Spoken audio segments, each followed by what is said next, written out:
Yes! We've finally got the main man. Me, Kev Kyle, and Tommy Gravison. An even bigger legend, Tubes, with Soccer AM. Thanks very much for coming on, mate.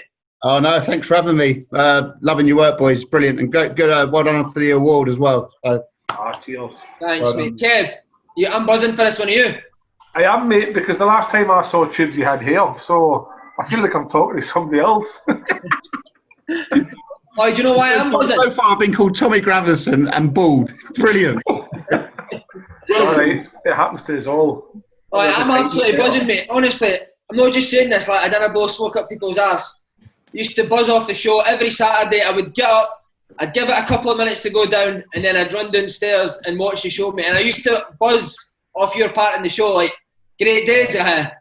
Brilliant, mate. Yeah, the one question only. Loved it, man. Yeah. Loved it. Is that your idea? Say again? Is that your idea? No, what it was back in the day, I used to be Peter the Test Tube Baby. Sounds wrong, and it is very wrong. They used to dress me up in a nappy, a can of beer, a fake cigarette, and I used to bring the balls out to the conga music for the at the end of the show. So it was like, there's a big, some fat grown-up baby would come out with a nappy on and give them the balls and go on then. And then after like 3 years of doing that, Lovejoy went, right, this is a bit shit now, isn't it? And I was like, well, I've been a baby for 3 years every Saturday morning. It is a bit weird. And he goes, right, you've got one question only. Do what you want with it. And I was like, oh, man. I was like, I never thought I'd be on TV. I was so nervous. I was like, well, what shall I do? He's like, it's up to you. Do what you want. I was like, okay. So he goes, you've got three goes. You've got 3 strikes. If you muck up 3 times, that's it. You've got no question. You're not coming on screen. I was like, all right, cool. But like the first one, I remember it well. It was Frank Worthington. So I've rolled up. I'm shaking like a leaf like this. And I went, all right, Frank? And he went, yeah, you're right, mate. And I was like, yeah. I went, did you score more on or off the pitch? And he just looked at me like that. And everyone in the studio went quiet. And Lovejoy just went like this. He just went. So I was like, oh, Christ. So then I thought, I've got to do something to add to it. Like, I can't just go up and ask a really crap question. So I thought, I used to go to school with people who tried to talk street. Do you know what I mean? Like, you get me and all that, but I'm from Surrey. Yeah. You know, do you know what I mean? I was like, why are you speaking like that? Like, what are you saying, bruv? And I'm like, what? My name's Peter. I live in Cobham. So why are you saying that for? So I was like, if I copy them, just go up there and go, you're coming on freshener, and then just start with a question. And I remember doing that. I went, you're coming on freshener. I went, like that. And everyone just went, what the hell? And it just started like that. So then I just started making up raps. A lot of rubbish, really, but it was quite fun. Is that true that you still wear the nappy bits on a Saturday night now? And Sundays, yeah. How's the lockdown been for you, mate? Has it been hard work? Because obviously Soccer AM was suspended, wasn't it? Yeah, I mean, the first couple of weeks I struggled, I'm not going to lie. Mentally struggled a bit, like, because you just, you know, your freedom's gone. You can't go, you know, do that, go to the gym or whatever like that. But since the first couple of weeks, I got used to it. I think the brain's a clever thing, you know. It just sort of like, it works it out, and this is what it is. And I bought myself a bike. I've turned into Bradley Wiggins, so happy days. How about you boys? How about you, Kev? You been all right? You see, to be fair, like I've been all right to a point, because I've got 4 kids, Tubes, and they obviously keep me very, very busy. But there is days when you are at home and the mind does. My wedding anniversary was last Monday, our 8th-year wedding anniversary, and me and my wife the night before were like pure dead excited about it. But see, on the Monday, honestly, I could have divorced her and she could have divorced me. It was that bad. It was just one of those days where I said, why did I marry you? She's like, why did you marry me? And it was just a day where the kids had probably got a bit under our skin, and then. But now that things are easing a wee bit here in Scotland, we're a wee bit behind everybody else. But now that it's easing, you can see kind of light at the end of the tunnel. So the podcasts will be keeping us going. What about you, Si? Oh, I love it, mate. I love it. Look at your suntan. Lovely, mate, innit? Absolutely gorgeous. Yeah. Well, you've come in all bronze, I've come in all red. Oh, I meant to say to you, Kev, he was talking about a bike there. Obviously, you've not got yourself a bike. See, to be fair, actually, one day my mate says to me, come on, Kev, we'll bike into Glasgow. So we live like 20 miles from Glasgow, so I thought, aye, okay, right, let's go. So I did bike into Glasgow 20 miles, but see, when I got there, I jumped on the train back. Oh, you lazy bastard, man. Chips, you need me to translate anything for him. Just give me a shout, all right? All good. I'll tell you what, the first day I did the bike ride, the next day I was walking like John Wayne. I couldn't sit down or anything. I was like, I was in so much pain. No, his arse has taken a pounding off over the years, so he's used to it. Premier League back, mate. June 17th. How buzzing are you? Can't wait, mate. Can't wait. I've been watching the Bundesliga. Pish, rubbish. It's weird, isn't it? It's really weird. But do you know what I quite like? So I watched Dortmund Munich the other day, and I quite like, even though I can't understand what they're saying, I quite like you could hear them talking on the pitch. When the Premier League comes back, to see what the players are saying to each other, and like, I think that would be quite interesting. Mate, please tell me you've seen the Schalke goalkeeper. 100% his hands have been furled, man. He cannot save a shot. Have you seen him? Yeah, he was shocking the other week, wasn't he? So bad. Lampard in charge of your old team. Hey, is he your mate now, Lampard? I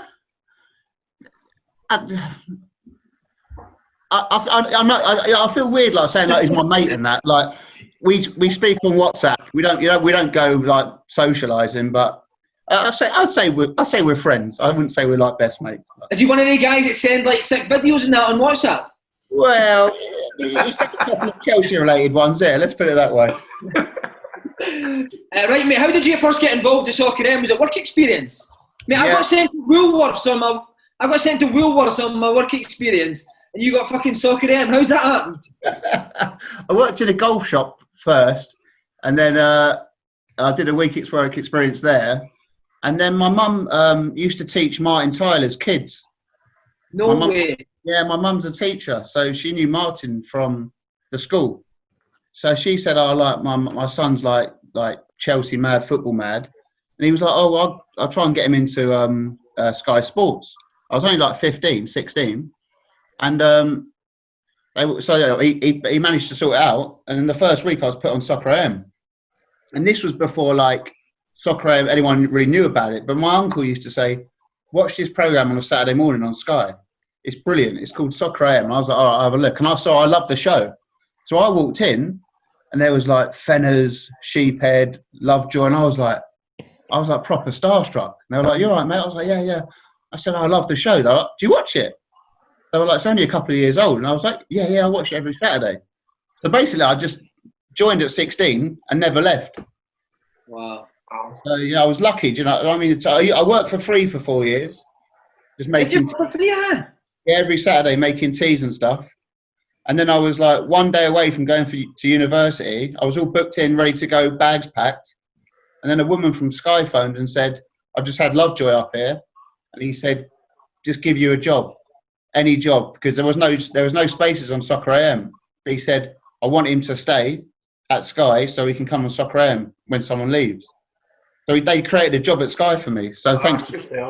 Yeah, so I was lucky. So I had to phone up the university and go, "I ain't coming." They're like, "What do you mean?" I was like, "I'm going to Sky Sports." They're like, "Yeah, not having that." So, but yeah, it worked out nicely for me. Oh, big question. Did your mum say Martin Tyler's kids will be arseholes?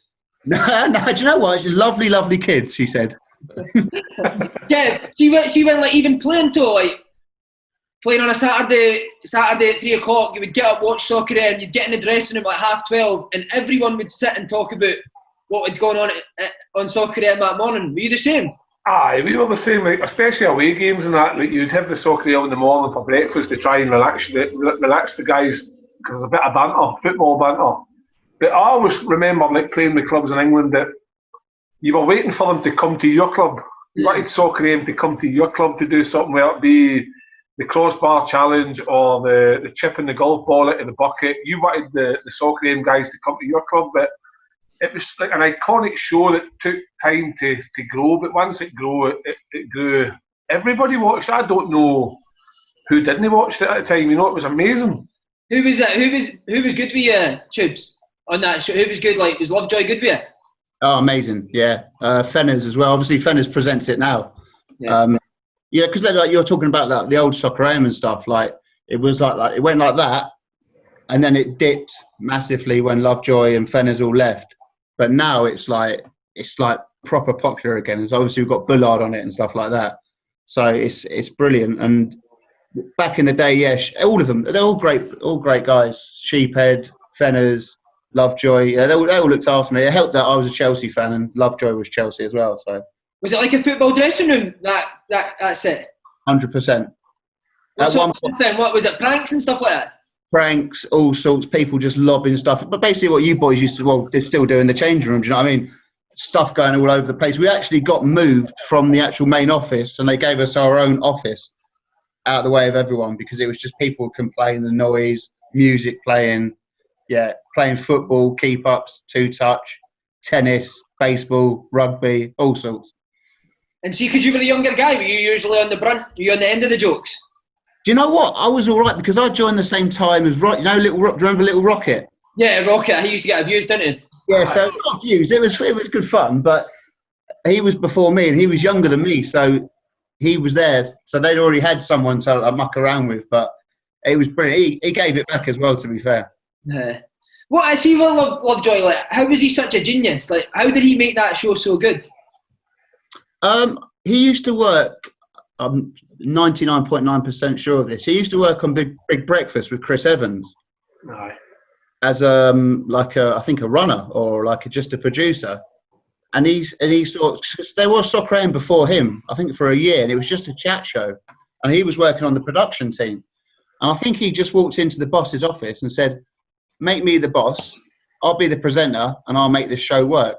And I think they just went, "Go on then," and then he surrounded himself with funny people who love football. Not saying that I'm funny, I'm talking about the guys who joined before, Fenners and all that. And then they just made something, amazing. And plus, back in the day, there was no Twitter, there was no Instagram.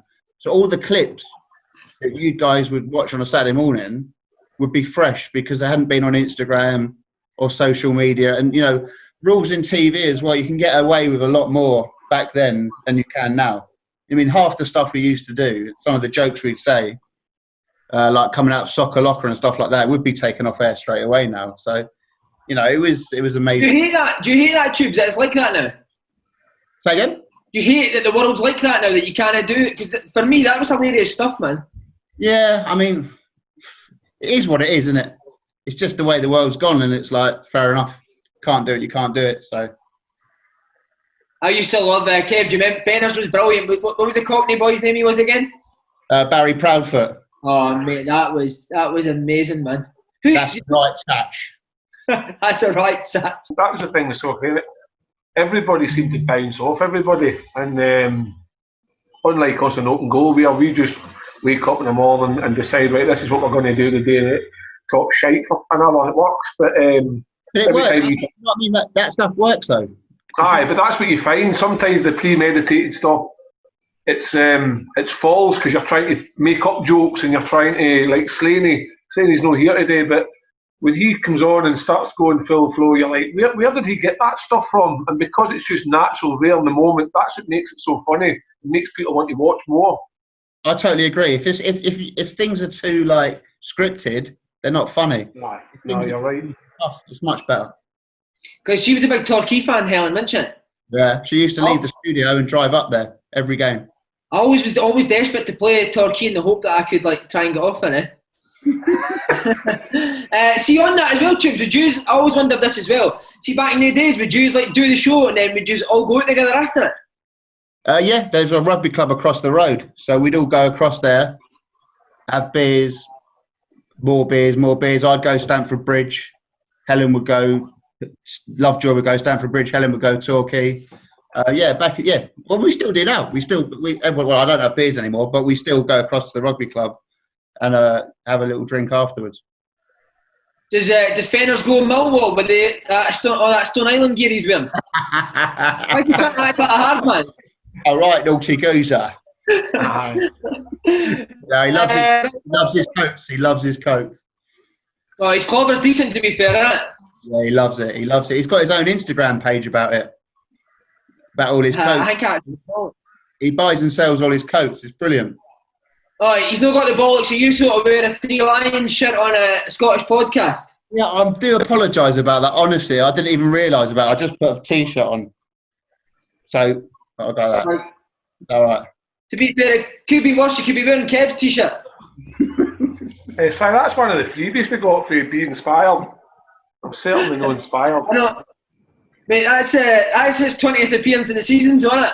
On this podcast. I'm no, you know me, I'm no into clubber or gear, and whatever I get for free, I wear it. I get the miles out of my clothes.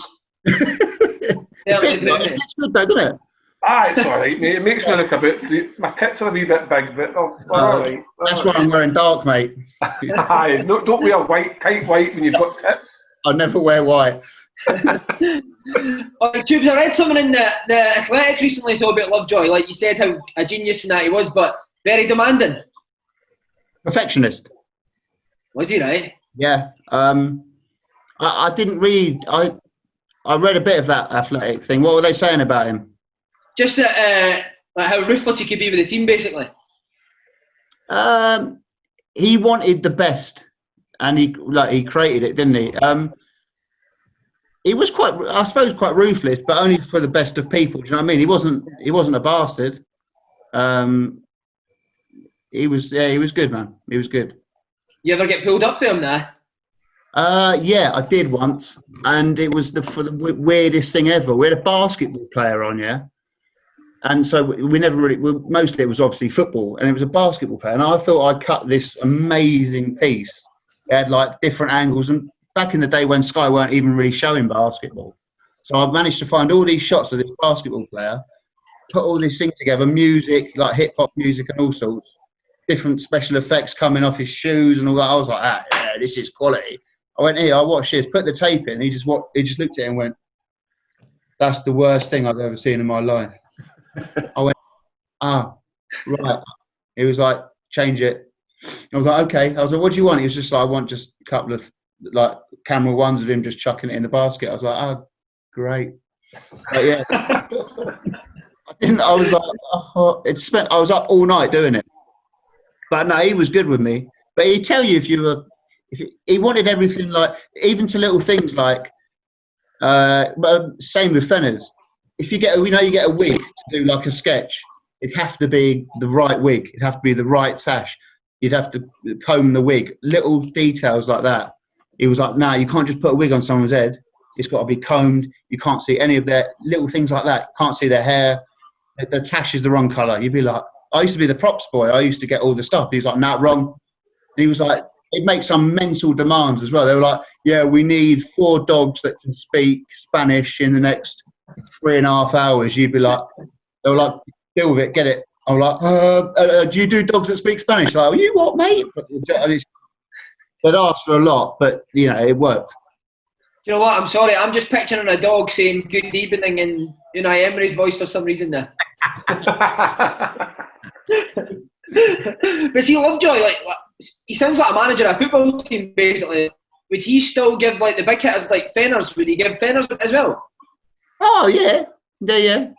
But then, do you know what? He didn't really pick on anyone. He just like, if something wasn't right, he'd tell you. Yeah. If it was Fenners, if it was me, if it was Rocket, if it was Neil, if it was Robbie, he'd tell you. But then again, he'd say, so he'd get us all together like during the week and go, "What do you think of this?" He'd ask for people's opinions. It wasn't just him going, "This is what we're doing, this is what we're doing." So, no, it was a good team. I've got a wee inkling that you want to get back in, Mum, and that's now why you're trying to look like Simon Rimmer. I prefer Thomas Gravison. As you said, mate, the one question only. Genius, man. Absolutely genius. Like you said at first, it was very nerve-wracking. But how soon did you know this is a hit? People love this. I think after what I said earlier, when I did that thing, when I did and all that and started doing the rap, and the whole studio just like started pissing themselves. And I was like, I just didn't know what, because I was so nervous. I was so nervous doing it. So I just started making noises. Do you know what I mean? And everyone's like, "This is genius, mate. This is genius." I was like, "It's not really, is it? I'm just picking two words that rhyme with a random two words and then making a noise at the end of it." But I suppose when I started doing it to like the big Hollywood stars, so they're going, "You're going to a junket today. You're going to go and meet Denzel Washington." I was like, "Hang on." I was like, "You want me to sit in front of Denzel Washington and try and rap to him?" But it all went down so well, and everyone was like, "This is class, mate." And I was like, I had to work on my lyrics. I used to just turn up and do it like 10 minutes before. I was practicing the night before, giving it. So see, Tubes, when you you did the question to them in the interview, did you ever like give them a idea of what the question was going to be, or was it just there and then off the cuff, and they were like, "What the fuck?" Yeah, basically that off the cuff. In the studio, never. But when I started doing the big stars from Hollywood and stuff like that, their people would be like, "Who's this tubby blonde fella coming to do a?" They were like, "What's he doing? What's he doing?" I was like, "Look, if I tell you what I'm doing, Bruce Willis is just going to sit there and go, 'What is this?'" Do you know what I mean? It's the shock factor. It was the best thing ever.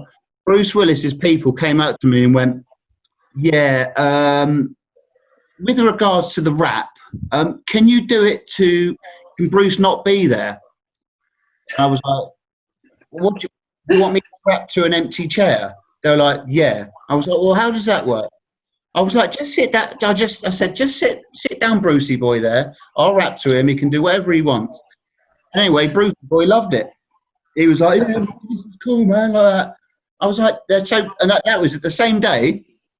I saw three geezers run out of the room, the quickest I've ever seen three normal geezers run down the corridor of the Savoy. Yeah? I was like, "Oh my God." I was like, "Something's happened to Brucey boy." I was a bit worried. I was like, "What's?" I was also shaking outside because I was up next. I was like all nervous in the chair, like going, "You're top man, you are Bruce, it's Bruce," and all this. And I was like, so I was just about to go in. Everyone's run out. I'm like, "What's up?" Well, I went, "Oh, Bruce said he's hungry." I'm like, how much? I'm like, how much people like overreact because he's good at acting? I'm like, they're just normal people, just good at stuff. Do you know what I mean? They're like the one with Denzel Washington as well. They were like, when you go to these junkets, there's like a big group of people from ITV, BBC, and they're all in suits. I've turned up in my Asda black shirt and my little dirty Converse, and I've sat in the corner playing Snake. Do you know what I mean? Like on the phone, like, just learning me bad boy lyrics. And they were like, "Are you here to see Bruce?" That's right. Are you here to see Denzel? I'm like, well, yeah. I haven't just come to sit in a hotel lobby and wait, have I? They were like, "Oh my God, he would absolutely hate you." I went, "Well, this is someone from ITV." Do you know what I mean? I was like, "Okay, well, that'd be good." They were like, "No, seriously, it's Tubbs, is it? Tub? I was like, "Cheers." I was like, "Yeah, he will absolutely hate you. I mean, it will be car crash television." I was like, "Well, that's the whole sort of point. So if he hates me, he hates me." And they sort of like talk like they're his best mates, when in reality they've just met him once at a film junket, and they were like, "Oh, you know, he will." I was like, "All right, he'll hate me." So I went in. I said, "You're top man. You are Den. I've been rapping since I was 10. All rapping's for life, not just for Christmas." Like that. And then all of a sudden, Denzel Washington just like that, just stared at me. I was like, "Oh shit, the geezer from ITV's right. He's going to hate me." And then for the next 3 minutes, it was the funniest thing ever. He was shouting at me in a good way. And it was so funny. And then by the end of it, he walked me through the corridor of the hotel, past all those people, and they're all just like that. "Oh, I don't think he hates him. I think he might quite like him." That's brilliant, isn't it? But they're normal people. It's like when you're doing a chat with someone, just be normal. I mean, it doesn't matter who they are or whatever they've done. It's just they're good at stuff. Like you do mad shit like pour gravy over yourself as part of your raps. Was there any that you dreaded and particularly doing that you thought like this will not go down well? Every single one. Really, everyone? I got so scared doing them. I was so nervous doing them. But I mean, the one that did go really, really wrong was Slash from Guns N' Roses. Yeah. That went massively tits up, and I ruined. Talk us through the full thing. Talk us through the full thing. Yeah, the Slash one. Yeah. So Helen Chamberlain came in one week, and she said, Slash from Guns N' Roses is going to be in a guitar shop in Epsom. I just went, what? She was like, yeah, and I know the person who owns the shop. I went, all right. So Slash from, like, the world famous Guns N' Roses is going to be in Epsom, where I used to go. I was like, he can't be struggling for money that much. Like, why is he coming all the way from LA to Epsom? And he went, well, anyway, they've got Slash. They went, and they want you to go and do a one question only. I went, all right. That'd be awesome. I used to love Guns N' Roses. And they went, oh, yeah, because he's doing a meet and greet, but he doesn't want to do any media. I was like, okay, but I am media. They were like, yeah, but it's one question, isn't it? It's really good for the shop. I went, well, I'll go. And I went, right, Slash. I'm like, what rhymes with Slash? Right, mashed potato. So I said to my mate, I said, can you go and get some mashed potato? And he was like, you what? I said, go and get some mashed potato because we're going to go and see Slash. He was like, oh, Slash and Mash, genius. I was like, yeah, cool. And so he went and bought that, that stuff that you put in the oven. You make the mash, and you put it in the oven, and it just all fluffs up. What's it called? Smash. Yeah. So as we left, he put load of the smash in the oven, so it all went like that. So I was like, shit. I was like, I've got a load of mashed potato. What do I? So anyway, I just got the mashed potato and just put it in each pocket of my tracksuit top. So I didn't have my Asda shirt on because I preempted I was going to do mash. So I put him in the tracksuit top. So I was just sat in the back of a car on the way to Epsom with a load of mashed potato coming out of my pocket. So anyway, they went, if you can stand there in the corner, he'll come out and quickly do your bit. I went, okay, cool. So I'm just sat there waiting with a load of stuff. I was like, so he came over and he looked like he had the raging ump, like proper raging, didn't want to be there. I was like, okay. He was like, go on then. And he was wearing a Stoke shirt, bizarrely. I said, but anyway, I went, you're top man, you are Slash. Some like roasted, but I prefer mash. Got all the mashed potato out of my pockets and just went, bang. I went, ooh, mash. That. And I looked at him and he was like that. He was not happy. There's mashed potato all over this new shop. Behind him, two absolute meatheads just staring me down. Look like me now, like bald. So I'm like, oh God, no. And then he went, that's a wrap. I went, yeah, it was a pretty good one, wasn't it?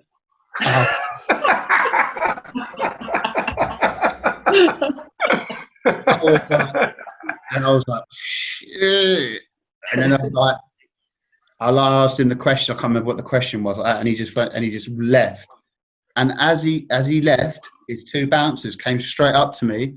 I'm already down on the floor. I also bought a dustpan and brush, so I'm on the floor like doing the mash because I was like, it's a new shop, and they're just down at me going, "Get out of here, man! Get out of here, man!" I'm like, yeah, but I need to clean the mash up because it's like, they were like, get out there. So literally just lobbed me out. Slash just absolutely binned off the event. I got all hate mail from all the people waiting outside to meet him. It made the Sun newspaper, or some newspaper going, oh yeah, Tubes from Stockham ruins hundreds of people's dream like visit. I'm like, yeah, but they told me to come to the shop. They were like, did they ask you to bring mash? I was like, well, no, but it rhymes with Slash, so that's just what it is. Like that. So anyway, Sunday morning, I'm playing football. Helen Chamberlain goes, oh, Slash wants your number. Slash's people want your number. I'm like, look, I said I'm sorry. I'm really sorry. I didn't mean to upset anyone because I was generally upset that I'd ruined people's days and not. They went, Slash's people want your number. I think it's a wind up, but can I give it to him? I went, yeah, all right. So then that afternoon, I was down the pub, and this number rang, and it said +66 +4, and I was like, whatever. I was like, hello. I had a few Cronenbergs at the time, so I was like, hello. He went, hey, Tubes, it's Slash. I went, yeah, of course it is, mate. Nice one. See you later. Boom, put the phone down. And the number rang back again. And I just didn't answer it. And it kept ringing. I was like, I left it. I went home, and then this number phoned again. I was like, hello. He went, "Hey, Tubes, don't put the phone down, man." I mean, I can't do the American accent, as you can tell, but he went, "Don't put the phone down, man. It's." And I was like, I said, "This is actually Slash, isn't it?" He went, "Yeah." I was like, I said, "This is either, it's definitely you, isn't it?" He was like, "Yeah." And it basically just went, "I've just seen all the stuff that you do and I love it. And I'm so sorry the way I reacted. I just told him I didn't want to do any media." And he goes, "If you're ever in America, come round and we can chill." And I was like, "This is bizarre." He was like, "I love the one." He watched them all on the way. He said, "I watched them all on the way on the plane on the way home." I was like, "That's pretty cool from him." So. Did you ever meet him again? Nah. Like Kev's wanting to know what you done with that mashed potato. It's in Epsom, Kev. Somewhere in Epsom. What's the name of the shop? He will drive to Epsom for that. What was the name of the guitar? Well, I know it's a guitar shop in Epsom. I'll narrow it down, sorry. It's a guitar shop in Epsom. There's only one, surely. Here, Trib, see on all like the junkets that you did do and all the famous people you met, who would be up there? What was the level of celebrity? Like Denzel Washington, Bruce Willis, they're big enough, but was there anyone's bigger than that you felt, wow? Or a favourite one, or a favourite? Aye. I used to. It's probably not as big, but Colin Farrell was always brilliant. He was so funny. Jim Carrey told me to kill myself, which was quite funny. What, he told you what? He told me to kill myself. I was like, okay, nice one, Jim. He was talking about serotonin or something. He just went on this mad one, and he just said to kill yourself. And I was like, all right, that's cool. Will Ferrell was amazing. He was so funny. Oh, cool. I think he got the humor. I think he got the shitty humor, because I was like, "You're top man. You are Will. I've got a fetish, all orange peel, and underneath my shirt, I'd done like a big sort of like, there was like a tie. I put all orange peel around it, and I just ripped my shirt open, orange peel, and he was like, "Tubes, that is insane, dude." Have any of them ever said to you, Tubes, like after it, you want to go for a beer? Colin Farrell, but he gave up drink as well, and I don't drink no more. But back in the day, I did. So not really, to be fair. Colin Farrell was like, "We should like next time I do that, I'm only doing junkets with you, and then we'll go out afterwards." I mean, that would be a good night. Wow. Colin Farrell in the town. He's a hero. I seen another one as well that you said was a bit an arsehole, Steve Coogan, and that's killed me, mate, because I love Alan Partridge, love the trip, man. Yeah, he didn't really like it. In fact, he hated it. I'm not going to lie. Did he tell you that? Oh yeah, he made me know. Yeah, it was. I walked in, and the one of the people outside, he said, "Oh, he's not in a good mood." I was like, "Okay, well, it doesn't really matter to me because it's only one question. If he doesn't like it, fair enough." But he wasn't in a good mood. Like, he was fuming. So I think I did the rap thing. I can't remember what I said, and he just stared at me like, "What are you doing here?" Like, and I went, "Oh, like, you're a really funny guy. Like, but apart from you, who's the funniest guy ever?" And he just went like that. He went, "Not you." I went, "Yeah, I'm aware of that, but like, who is?" He was like, "Ricky Gervais." I went, "All right, nice one, mate. See you later." Wouldn't even shake my hand. I was like, as I walked out, the cameraman behind him was like, See how the likes of, like, when you get to go and do these junkets or gigs with celebrities, and you'll get excited about maybe meeting these celebrities. Do they change your mindset of them after you've done your question? You know, like, we've had some guests on here, and I thought, "Oh, I liked him before, but now I think he's a twat." Did you? You know what I mean? Hopefully not me, Kev. Hopefully not me. No, you're absolutely sound. It's just there's only been one or two. I'll not name them, but I'll chuck them under the bus later. But I'm just curious. Do you know what? Not because, like, I see it as like I'm never going to see him again. So like with like the actors, like, you think, I reckon he'd be cool. Do you know what I mean? I reckon he'd be a laugh. But I was quite lucky that most of the time they were, apart from Steve Coogan and Jessica Alba, who just thought I was a complete weirdo. Everyone everyone was really nice to me, Kev. So they were like, "Oh, can we do this more often?" Because you've got to take into consideration these people sit in that room all day. I mean, don't get me wrong, I get paid millions for it, but they get asked the same question over and over again, and they've got to find a different way of answering it because it's for different channels around the world. Yeah.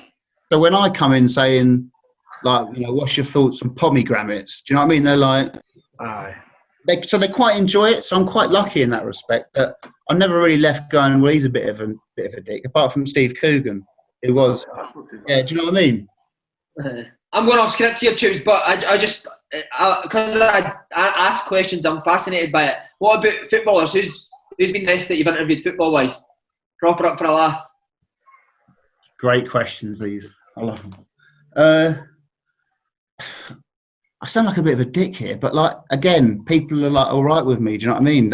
So I never really get a bad one. But the best, I mean, I'm quite biased because I'm a massive Chelsea fan. I had to be. My mum and dad were the first people in the world to have their wedding reception on Stamford Bridge, and my dad's ashes are underneath the ground now. So wow. we are proper like Chelsea mad. So I'm quite biased, like, Frank Lampard, Didier Drogba is a legend. Frank Lampard, JT, Gianfranco Zola, like probably my hero growing up. He was amazing. I've managed to get him on Soccer AM last season, and it was amazing. But all the footballers are cool because I'm not there to try and get a news line. I'm just there to have a muck around and find out about them instead of like, big game coming up. Do you know what I mean? It's like I don't want to talk about that. Like you guys do on here. You have a laugh, and that's what it's about. So they've all been pretty good. I haven't really had a footballer who's been a knob, to be honest. No, I mean one that is going to be a proper laugh though. Like you look forward to doing it because it will be a laugh. Christian Fuchs. Really? For Leicester? Oh, he's so funny. Christian Fuchs. How's Fuchs so funny? Is he German? He's not German. No, he's Austrian. Oh, but have you not seen him? He's mad. No, I've not seen him there. Oh, he's mad. I did an interview. The first time I met him, we were cracking eggs over each other's heads. Yeah. Why did you leave that egg there? Huh? Why did you leave that egg there?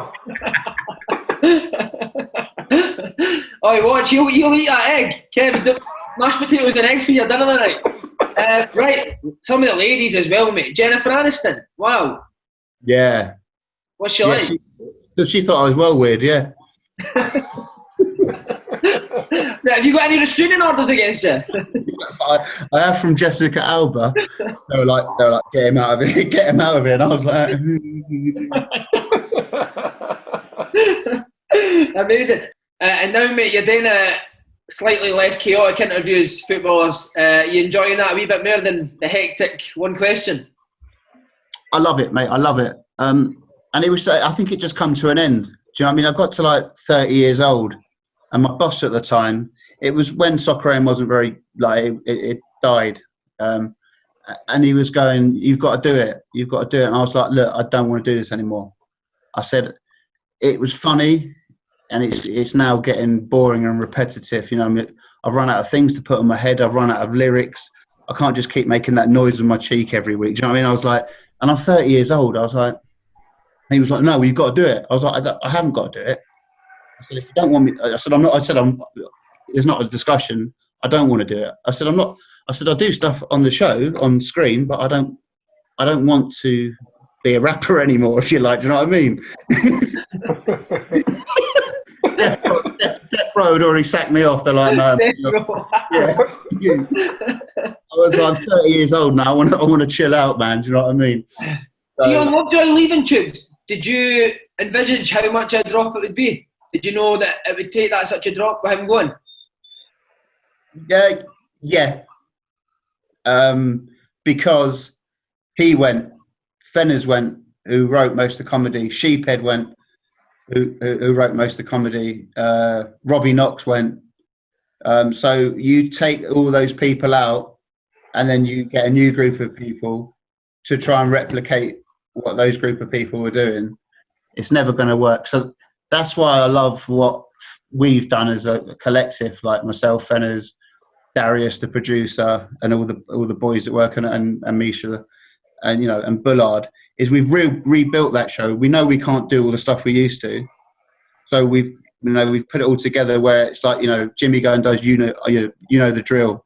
I'm doing my football interviews, and we can still have a laugh, but you can't do half the stuff you used to back in the day. So, mate, I need to ask. Sorry, why did they leave, man?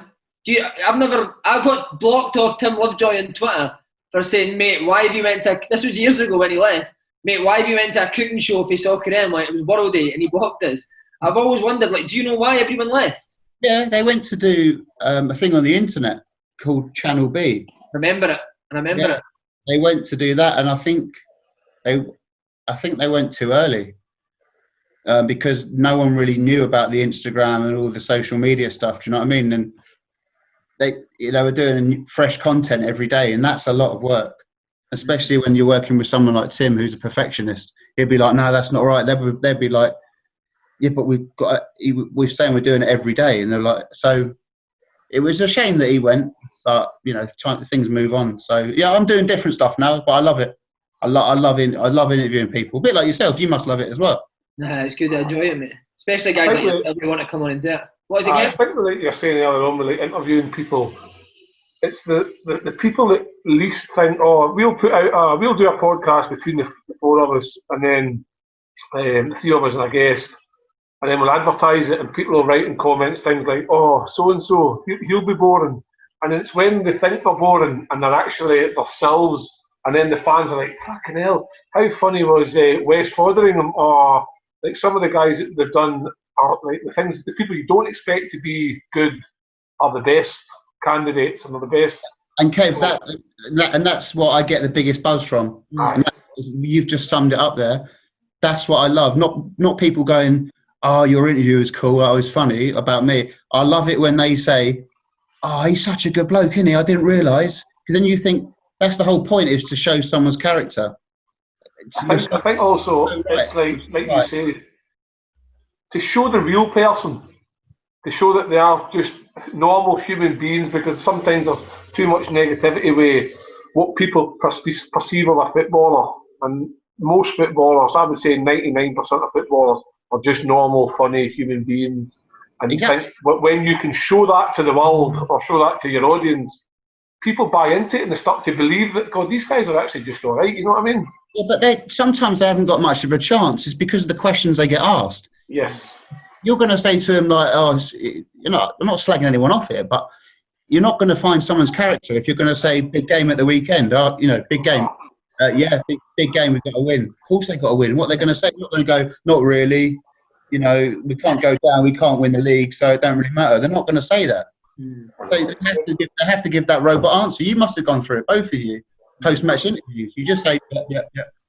We interviewed a guy that the other week there, and the first question we asked him, he's just started training again with his Premier League team, and the first question we asked him was, "Are you getting a move to a Scottish team?" You know what I mean? You don't ask those questions because you don't expect them to give you an answer, but they're being honest and they're giving you some sort of an answer. So it's good. It's a different take into how the old stream media are doing things. I think the new wave of people are doing it a wee bit more realistic, and people are buying into that because they feel that they can relate to what's being shown. Yeah, I see it as a pub chat.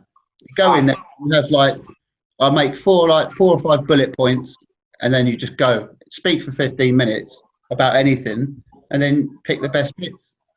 To be honest with you, Tube, see all that shite about you buzz off them saying that the guys that I always prefer the self-praise, mate. I've seen it on the social media like that, yeah. You've got your own YouTube channel as well, mate. Yeah, mate, love it. Why golf life? What, are you a big golf fan? I took golf up 4 years ago when I gave up alcohol. So I needed a release and I needed a way to socialise. And when you're sober, you've got a lot more hours in the day to kill. So I was like, footballers love golf. I enjoy it. I'm absolutely pony at it, but I like playing it. So I was like, all these people I saw play golf, and I was like, why don't we make this into a channel where I get a footballer and we just do basically what you do, but on a golf course, like a podcast on a golf course and playing golf. And do you know what? We're only a year old, and it's going so well. I love it as well because you can do long form interviews. You're not restricted to like you've got 5.5 minutes on that interview. It can be 45 minutes. Do you know what I mean? You find out everything about them, like we're doing here. And my brother's got involved. We do like course vlogs, and also do like some football stuff. But it is predominantly golf with footballers. And I love it, mate. I love it so much. It's going really well. It's brilliant, mate. I watched the one with Charlie Austin, so he's a great guy, Charlie, and you're going to get some great stuff out of him. But anyone who's watching this, have a look at Tubes' channel because it is brilliant. I watched that interview, really enjoyed it, mate. Thank you very much. Appreciate it. Oi, Kev's a big golfer. Kev, fancy it?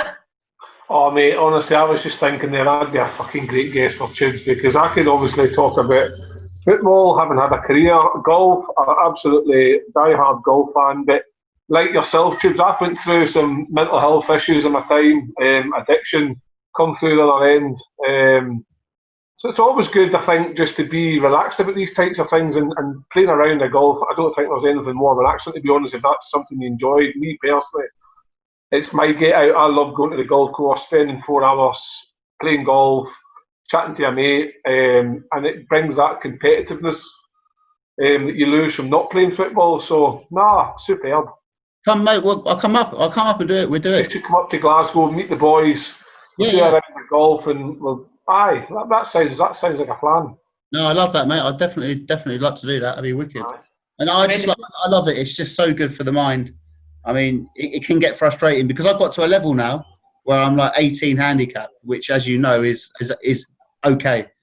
But it's just the getting above. It's frustrating game, but I love it, man. Is Bullard no joke? Somebody told me like Bullard nearly got in the PGA Tour. Is that right? Not PGA Tour. I think Euro Pro. He's unbelievable. Is he? I played with him the other week, and he's like, right, Tubesy, right, what I'm going to do here, Geese, like, there's like a tree there. He goes, I'm going to spin one. It's going to go right like that. Can you see on it? He's going to go like that. And he goes, and he hits it, and it goes like that. I'm like, oh my God, he's just swerved a golf ball around a tree. I'm just happy if it goes down the middle on the fairway, swerving them. He's unbelievable.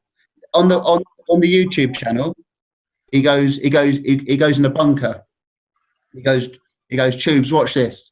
He goes, I'm going to get this out by just chucking the club.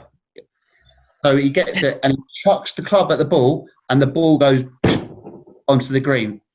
He doesn't hold the club. He just chucks it's mental. Watch it. Does he take golf seriously, or is he constantly at the wind up on the golf course? No. I mean, he drives buggies off mountains and stuff, but when he's actually hitting the ball, he takes it seriously. Mate, his technique's a joke at football as well, eh? How many takes does it take him to do that stuff? Is it a one-off? Well, the pre-recorded stuff? Yeah, that must take a few goes. This is mental. Like, did you see the bit on Soccer AM when he clipped the golf ball into the top bin? Got the bucket of hair. Yeah, that was first time. Wow. That was live. But he's good at everything. He's hit 180s at darts. He's just one of those guys who's just good at everything. And he's amazing fishing as well, isn't he? Say again? Amazing at fishing as well. Yeah, he catches sharks and stuff. Amazing at fishing. Has he been on an interview with you, Tubes? He's been on the golf course, yeah. Yeah, I'll need to watch that one. Oh, yeah, mate, honestly, he comes out with some stories. He's so funny. I think that's our highest 4-hole challenge, I think. Amazing. Is he any pranks you can tell us about Bullard? Who was on? Was it Wes Fodern who was telling him when he got a massage at Fulham and he went and knocked her out in the bathroom? He was that turned on by the masseur massaging him. I've not seen many.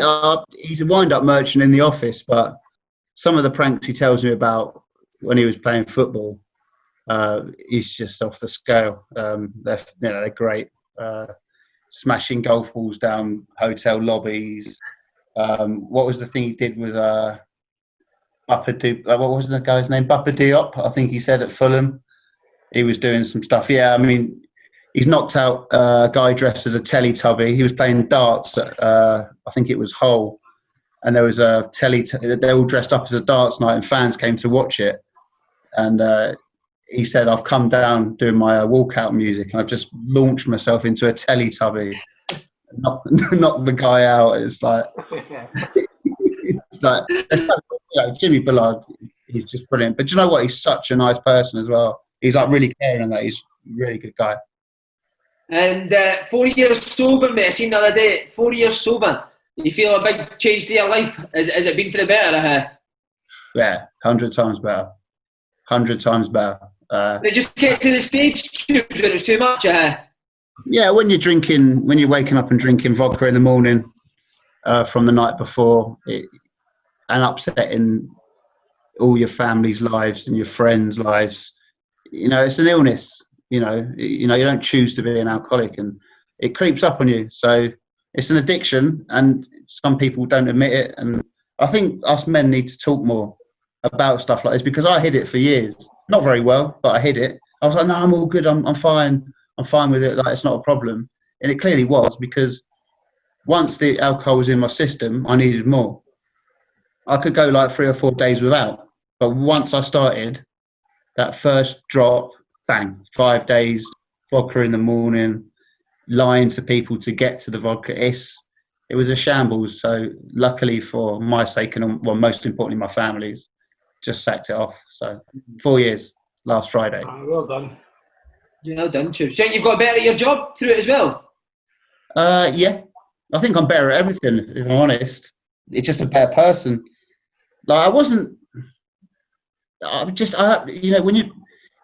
alcoholics are selfish, because you just care about getting drunk, and, you revolve your life around alcohol, and you neglect people that you shouldn't be neglecting. So I think it's just made me a better person. I never really, a couple of times I did actually, but I never really turned up to work, pissed, because like I said, I'd plan it. I'd be like, well, I've got an interview on the Wednesday, so I won't drink Tuesday because I'm trying to be professional. But then I'd finish the interview, I'd be so buzzing. I'd be like, as soon as I'd done the interview, I was like, oh, that's brilliant, mate. Thank you so much. I'd be like, I'd have this sort of so I'd be straight to the pub. Yeah. And when I wouldn't have a couple of drinks, it would go down, bang. And then I'd be like, right, planning the next one. And then the next day at work, I'd be useless. I'd be editing, sluggish, I wouldn't care. You wouldn't care. But when you're sober, everything, you're much quicker and you're focused and stuff like that. So, yeah. Were guys at Soccer and brilliant with you, Tubes, when you admitted to your problem? Yeah. Do you know, the whole of Sky Sports were, because leading up to it was bad. I made the newspaper a couple of times for being, they said, drunk and disorderly, but whatever happened. I mean, it wasn't strictly true, but the harsh reality was I was drunk. So if I wasn't drunk, this wouldn't have happened. So there were signs, and I got brought into the boss's office a few times. He'd be like, what's this about? And again, I was in that stage. I was just lying. I was going, yeah, but it wasn't my fault. Like, I didn't, bollocks. It was my fault. I shouldn't have been doing what I was doing, waking up, drinking whiskey. Do you know what I mean? If you don't put yourself in that situation, to be in there. So, yeah, they knew. And then when I came out and said enough's enough, they were great. Their top boss at Sky was like, sent me an email, was like, anything you need and stuff like that. Fenners was constantly around here. He's been great. Bullard. Do you know what? Everyone in my life has been great with it. I think once you make that, you admit it, and then everyone wants to help. You know what I mean? I think people are relieved as well, because enough is enough. Really. Yeah. So. I watched that Harry's Hero thing and see Merson talking about it. It's unbelievable, isn't it? Did you watch it, Kev? Aye, it's addictions. Just like whether it be drink or drugs, narcotics, or whether it be gambling. It's all the same feelings, all the same emotions. Like Tube was talking there about feeling ashamed. I think that's the biggest factor in any addiction. You've got to try and get over the shame of what you've done to try and move your life forward. You've just got to accept it. And I think the more shame you feel, the more you hide it, the more you make excuses. And what he's saying there is by giving it all up, he's got more time to think, because when you're addicted to something, that's all your body and your mind thinks about is, when can I get my next gamble? When can I get my next drink? When can I get my next fix? Your body's consumed with thinking constantly, how do I go about getting it? And then once somebody actually helps lift all that away from you, you're like, oh my God, I can go to bed tonight, I can sleep for 6, 8, 10 hours. It becomes a doddle. Everything just changes. And then the longer you go on not doing it, the easier it actually becomes. But it's very hard to tell somebody at the beginning that it will get better. But you need to have that courage to speak and be open. And you'd be surprised that, like, the old saying when I was talking to my wife about when I quit my addiction many years ago, the old wedding vows is like, in sickness and in health. Well, I was sick, so she stuck by me and she supported me, and 8 years down the line, we're still married, happily married, but I'm such a better person for it. You have days where it gets you down, but you remember the positive steps that you need to think about to make sure that those bad days are just put to a minimum. But I applaud absolutely everybody and anybody, and I think the modern world and social media, mental health things, it's becoming more and more popular, and the more awareness it gets, even now on our show here, we talk about it from time to time. It's always good to talk, because a problem shared is a problem halved. Exactly, totally right. Tremendous stuff, lads. Tremendous stuff. Good. Right, last wee bit, mate. Scottish football. Something that would drive you to the drink. You ever really followed it? That's the way, Si. Just chuck it under the bus. We've just bled my heart out to you. Just chuck it under the bus. Fuck it. I'm going to put a coupon on. Kev, we're both going, oh, addictions, you know. He's away for a baby and I'm away for a coupon. 4 years sober, you know, I had to do it. Anyway. Oh, you need to laugh a bit as well, so don't you? You do need to laugh a bit. Simon. Of course you do. I love it. Funny. Right, Jude, you ever followed it? Be honest. Well, when you say follow, I follow Chelsea, but I think the best game to watch in the world of football is the Old Firm derby. And I'm not saying that because I'm on a Scottish podcast. I absolutely love it. I think it's every time it's on. What is it, 3 or 4 times a season? I'm there. I think it's brilliant. Have you been to one? Sorry, kid. Have you been to one? I haven't. I'd love to go. I've been to a Scottish national game, and that was brilliant. It was. I can't remember. It was brilliant. It was brilliant. I must have fucking missed that one. What game was that? The atmosphere was brilliant. What game was it? I can't even remember what game it was. I went with Robbie Knox. You know, he used to go work on Soccer AM. Yeah. You remember the Tramp? They called him the Tramp. Yeah. I went with him. He's Scottish, so we went to it. And I was like, I think the Scottish are brilliant. And in the stadium, they were just all because when I was at Chelsea, but back in the day, half time I'd be straight out, drink. But I don't know what happened this game. They all stayed in. They're all just having a party. I was like, I love this. I love football fans. I love football fans. I love everyone winning. You know, when you were talking about earlier about Bundesliga, I don't care about the German football really, but the Dortmund fans, when they do all that, I love all that stuff. And I think the Scottish fans are brilliant. That is the thing about Scottish football. Is the atmosphere at every game is amazing, and it's so exciting, mate. See up here, there's always something mad happening in there, Kev. Like managers or players. It's really, I think Scottish football is great to talk about, mate. See, you've always got plenty to talk about with Scottish football, don't you? Scottish football on a whole, it's gave us a great platform to chat every Monday about things that happen at the weekend, and there's always something to talk about, and there's always something different to talk about, I always think. And we're going to turn, I'm telling you. The tide's turning. Look at the players we've got. A lot of good players playing down in your league as well now, Tube, Scottish boys. Oh, Andy Robertson's the best left back in the world by a million miles. But I think he's brilliant. Absolutely brilliant. You did an interview with him, didn't you? He was really good, mate. Really good. Great guy. I think you've got some really good players. Billy Gilmore at Chelsea. Yes. What a player, Tubes. Go on, Billy boy. Will he play, do you think, the remainder of the season? Will he start? Oh, he has to. If you're going on what happened before the lockdown, he has to. He has to be one of the first names on the team sheet. Seriously, what a player. You see him against Liverpool?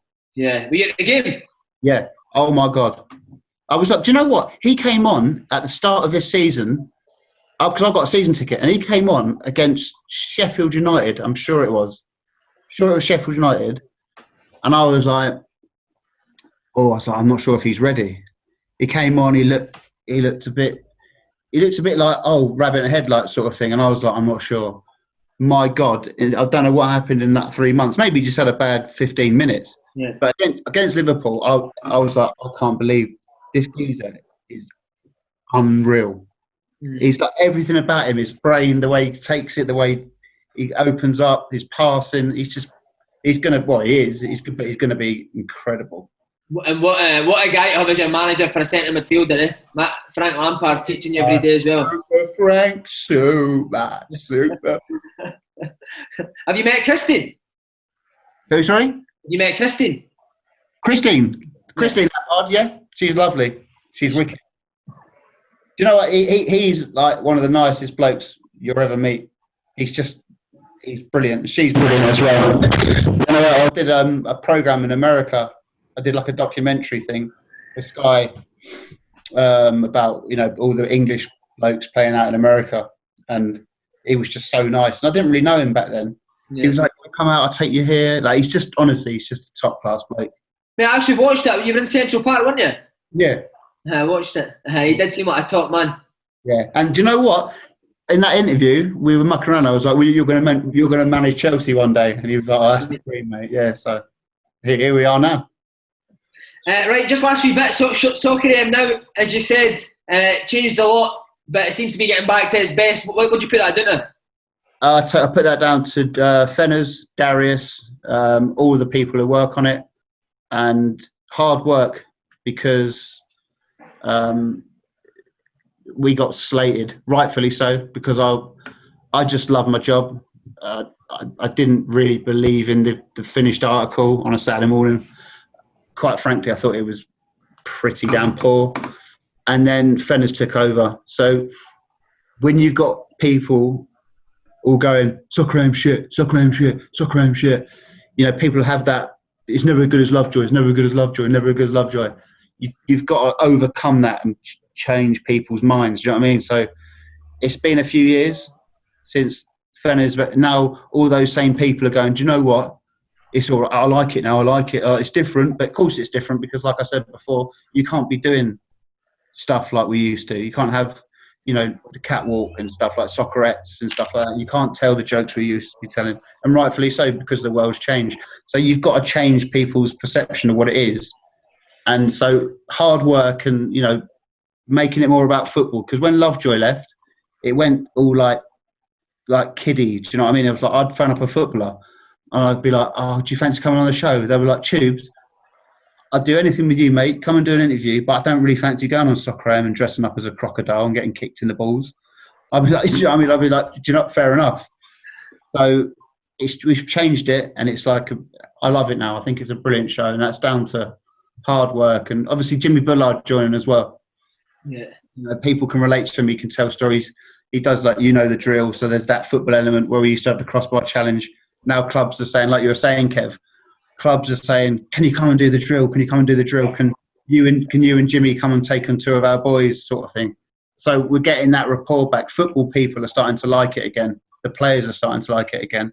And once you get those sort of people on side, you start gradually going back up. And the viewing figures are great now as well. So you're always going to get those people who go, you put a post out, "Lovejoy, Lovejoy, Lovejoy." But that's 10 years ago. What can you do? It's happened. If Lovejoy was here now, you still wouldn't be doing the stuff that we were back in the day. So, it's times have changed, and people have just got to go. But do you know what's told to keep going on? That's all right.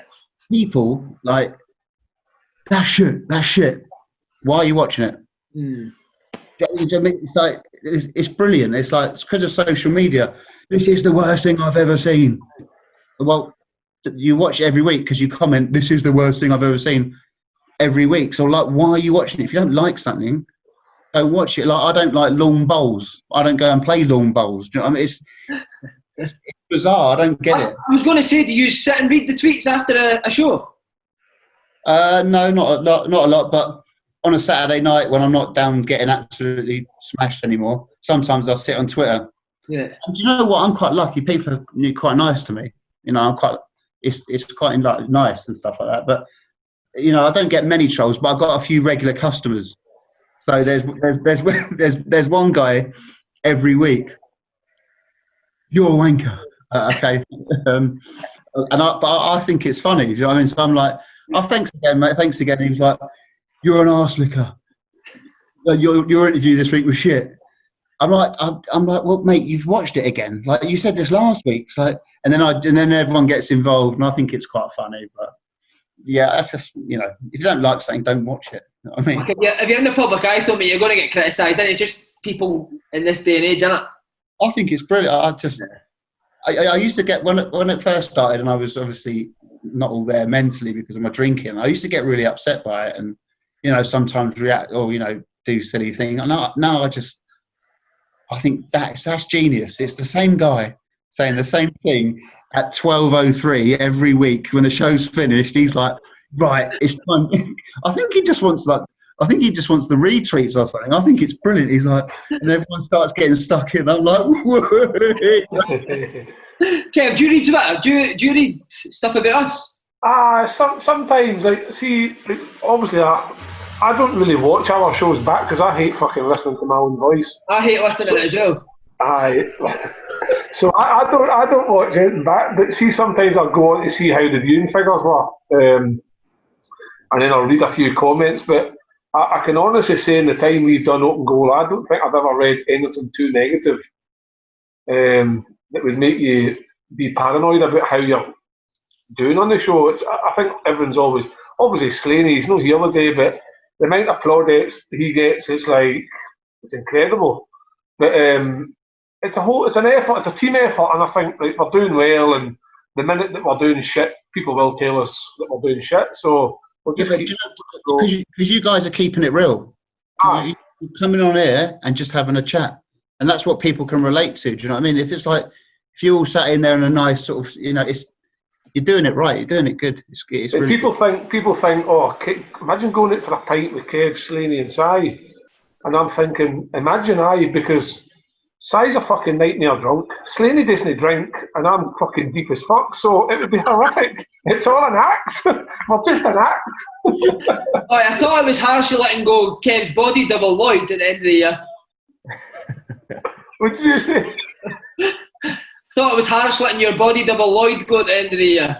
Well, you know. Where is Slaney today? Didn't fancy it, no? Just wants to do the footballers, not Thomas Gravison.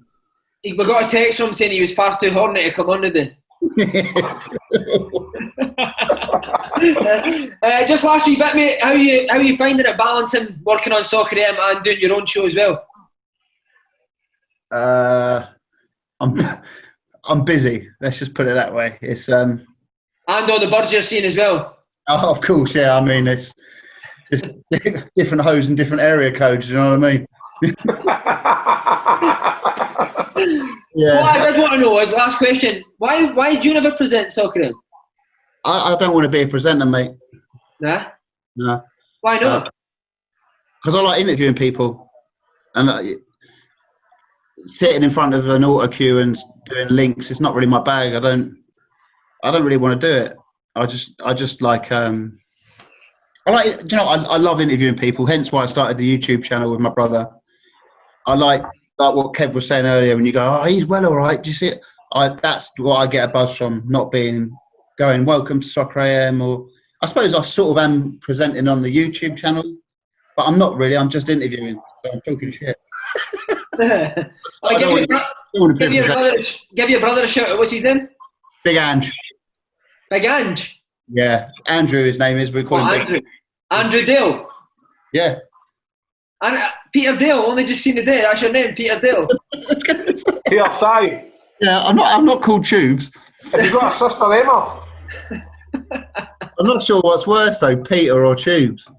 They're both pretty poor names. Do people come up, see when people meet in the street, is it always Tubes or hair? Yeah, they don't go all right, Peter Dale. I think Peter's a bit boring, isn't it? All right, Peter. All right, Pete. Oh, there's Pete. Oh, here comes Pete. Pete's your man, Pete. Not man, Pete. That's tough done, lads. That's tough done.